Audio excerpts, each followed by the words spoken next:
Hi, we're back and we're looking at this next lesson. This is Algebra 2 and we're in Chapter 5. We've been practicing using something called the point ratio form. And just to remind you, the equation we've been using in the past has been, at least we've been saying a times b to the x. And we've been saying that the a is the y-intercept and the b is what we're calling the growth rate. And then your textbook also calls it the growth ratio. And they even drop the word growth completely and just go for ratio. So what you see here is how our textbook actually says it. And we've been really pushing, the agenda has been to teach you how to do point ratio form. This is the first time that you've actually seen the equation for it. And this is telling you that if you have a point and you know the ratio, you can write an equation for any exponential in this form. So for instance, let's say that you know that your ratio equals 0.75. So the ratio is 0.75. Just in this example I'm making up right now, would you say that is that growth or is that decay? That's your first question. Is that growth or is that decay?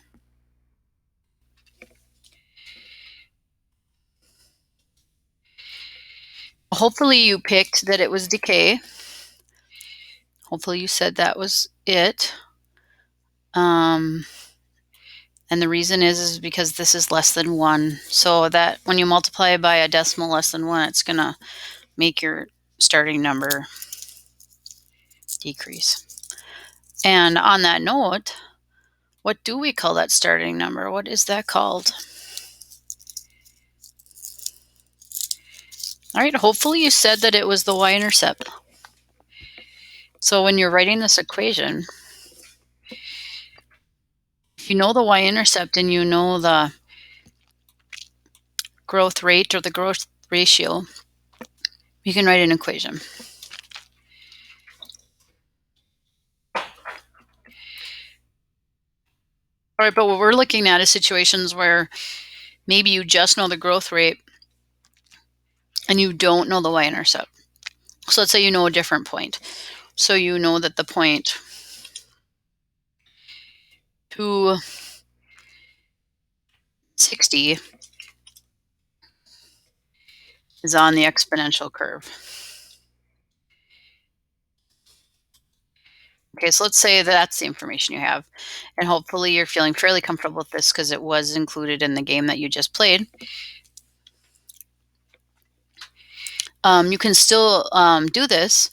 And the thing that we're trying to tell you is that this is what we're calling x1. And this is what we're calling y1. And we can write an equation, and it will, in fact, give us what we need. So our equation looks something like that. This is kind of the skeleton of it. Our growth ratio, or just our growth rate, or in the case of your textbook, they just refer to it as B as the ratio. That's going to go right here. And then we need to incorporate 2 and 60 somehow into this. So the 60 goes here. And you haven't actually seen this equation until today, but we're saying the y1 goes right there.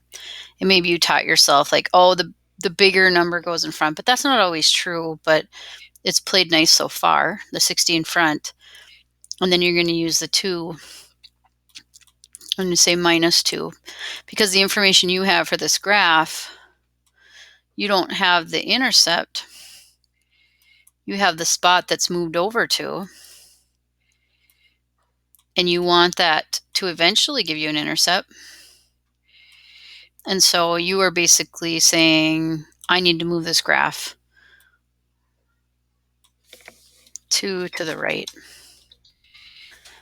When I was in high school, we didn't have the kind of graphing technology you guys have, so we didn't think about the graph so much. It's a little bit more trust, but that really does move it 2 to the right and makes it go through that spot.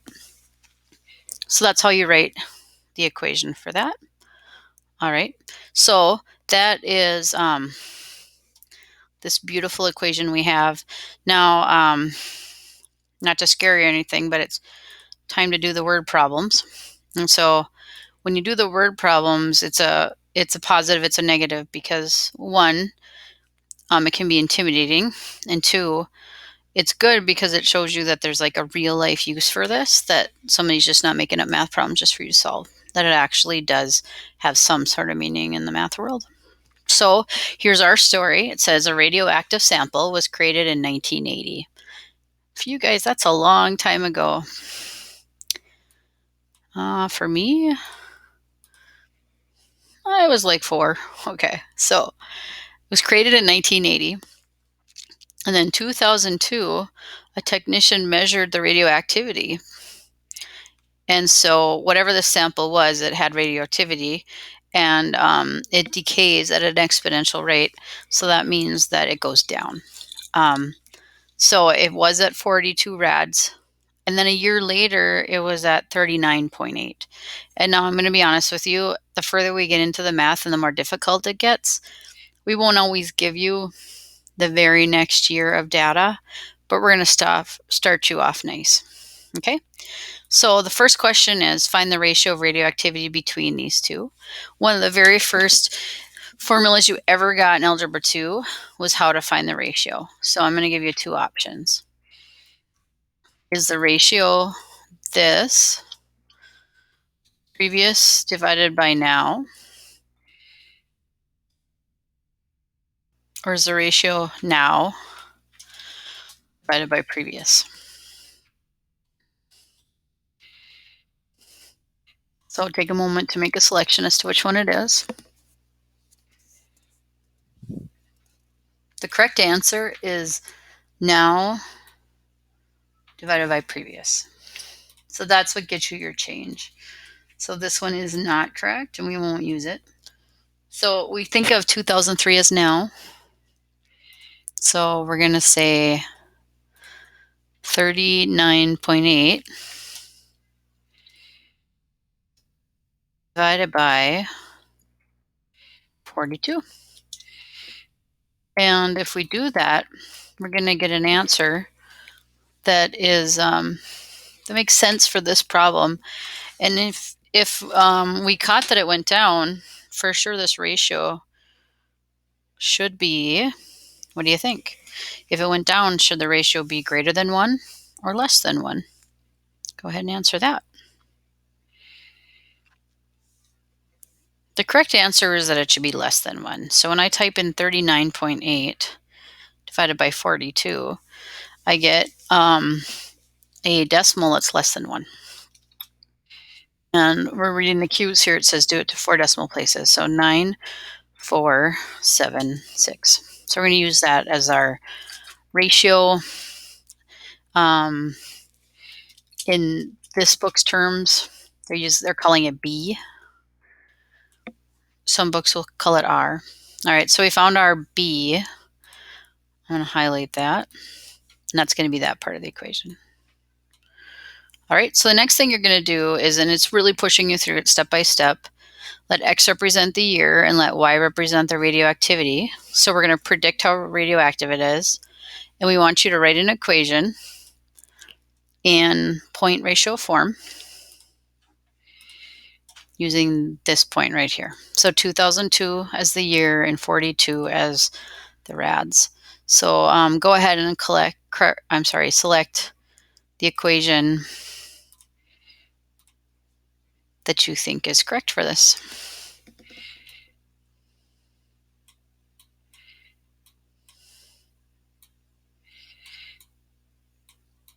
Is it Y equals 2002? Parentheses 0.9476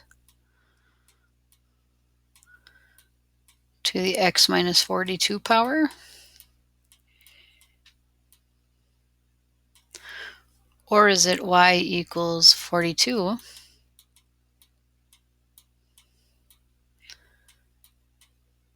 0.9476? By the way, this is a special problem to me because I graduated from high school in 1994 and I was born in 1976. So pretty awesome. And then x minus 2002. All right, which one do you think it is?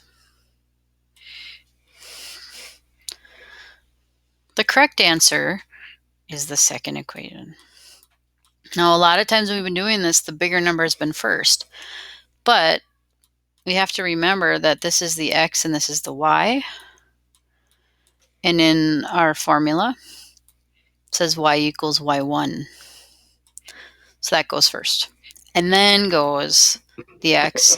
And the way I try to remember it, and it hasn't done me wrong over all these years, is the x is by the x, and then the y is by the y. All right, so this was the fake, and this is the real one. It's going to go ahead and ask you to write the equation using these points instead. So this was the other set of data that you were given at the start.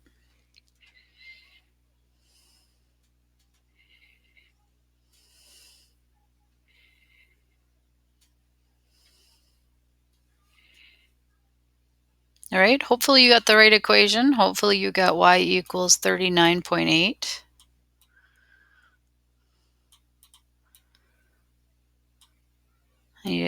The ratio doesn't change, the growth rate.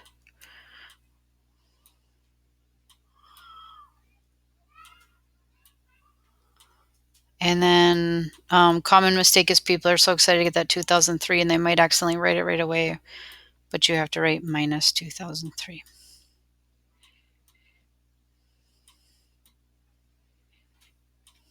All right, and earlier in this class, so hopefully that's the equation you wrote. Earlier in this class, we talked about something called interpolating and extrapolating. If we calculate the radioactivity using both equations, we're going to do that with a 1980 in both equations and see what we get for an answer. So we're going to plug it in. So the first equation was 42 parentheses 0.9476. And then we're going to take that to the 1980 minus 2002. And if you plug that into the calculator, you should be able to get an answer. I'll go ahead and click that answer from you. Just know that when you put this in the calculator, make sure that you put this caret in there. And then the other thing I would do is make sure you put, when you're entering this in, parentheses around your 1980 and your 2002. That way it won't give you an incorrect answer. All right, and then it's also asking you to do that again. Go ahead and type that answer in, and if you get that right, you'll get full credit. And if you make a mistake, I'll maybe be sending that one back to you. And then just for fun, but not really because you're going to get points for it, you're also going to try doing that, plugging it into 39.8. And then you're putting 1980 into this one, and it's going to be minus 2003. All right, and so then when you get that answer, that should kick out a second answer that you can see how close they were.